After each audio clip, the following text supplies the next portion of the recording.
بسم اللہ الرحمن الرحیم۔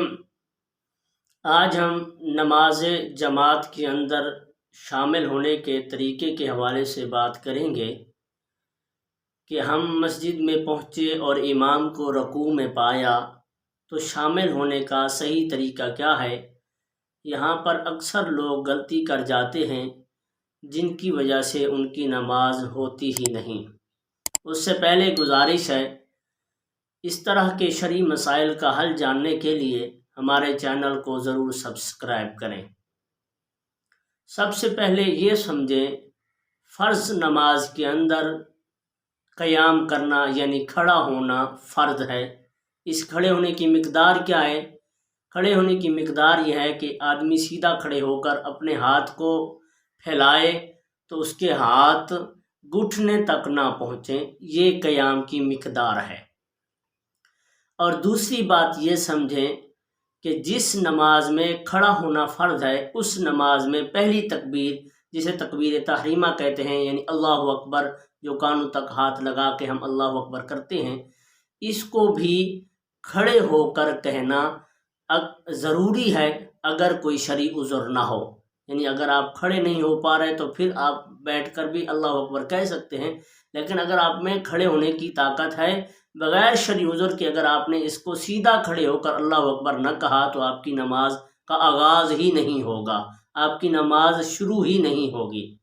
اب سمجھیں، ہم آئے مسجد میں، امام کو رکوع میں پایا تو اب یہاں پر ہم نے آتے ہی کیا کیا؟ اللہ اکبر کہتے ہی سیدھا رکوع میں چلے گئے۔ اب ہم دو غلطیاں کی، دو خرابیاں ہوئیں۔ ایک خرابی یہ ہوئی کہ ہم نے اللہ اکبر تکبیر تحریمہ کو شروع کیا کھڑے ہوتے ہوئے اور ختم کیا رکوع میں جا کر، حالانکہ ہمیں اللہ اکبر کہنا تھا مکمل سیدھے کھڑے ہو کر، تو ہماری نماز اسی سیدھے سے شروع نہیں ہوئی۔ دوسری خرابی، قیام فرض تھا، قیام ضروری تھا، ہم نے قیام کیا ہی نہیں۔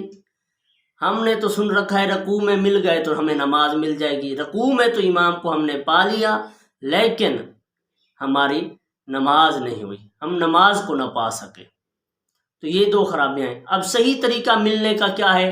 صحیح طریقہ یہ ہے کہ آپ آئے، امام کو رکوع میں دیکھا تو آپ نیت کریں اور اللہ اکبر ہاتھ کانوں تک لے آ کر سیدھے کھڑے ہو کر آپ نے ایک مرتبہ سبحان اللہ کہنے کی مقدار ہاتھ باندھنے ہیں، پوری سبحان اللہ نہیں پڑھنی، صرف ایک مرتبہ سبحان اللہ کہنے کی مقدار ہاتھ کو باندھنا ہے، کیونکہ اگر پوری سبحان اللہ پڑھیں گے آپ سبحانک اللہم تو اتنے تک تو امام رکوع سے سر اٹھا لے گا تو آپ کی رکعت رہ جائے گی۔ تو ایک مرتبہ سبحان اللہ کی مقدار آپ نے ہاتھ باندھنے ہیں اور پھر اس کے بعد دوسری تکبیر کہہ کر آپ نے رکوع میں شامل ہونا ہے۔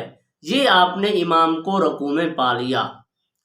اب اس کے لیے یہ ضروری نہیں ہے کہ آپ نے اللہ اکبر کی، ہاتھ باندھے، پھر اللہ اکبر کر کے جب رکوع میں پہنچے اور امام کے ساتھ آپ نے سبحان ربی العظیم ایک مرتبہ بھی نہیں پڑھ سکے تو اس میں کوئی مسئلہ نہیں ہے، آپ کوئی تسبیح پڑھ سکے یا نہ پڑھ سکے، اگر آپ امام کے جھکنے کے ساتھ جھک گئے ہیں صحیح طریقے سے، آپ نے جس طرح میں نے سمجھایا اللہ اکبر کی نیت کر کے اور پھر ہاتھ باندھے، پھر رکوع میں گئے دوسری تکبیر کہہ کر، آپ اگر امام کے جھکنے کے ساتھ جھک گئے ہیں تو آپ نے امام کو رکوع میں پا لیا اور آپ نے یہ رکعت پا لی ہے۔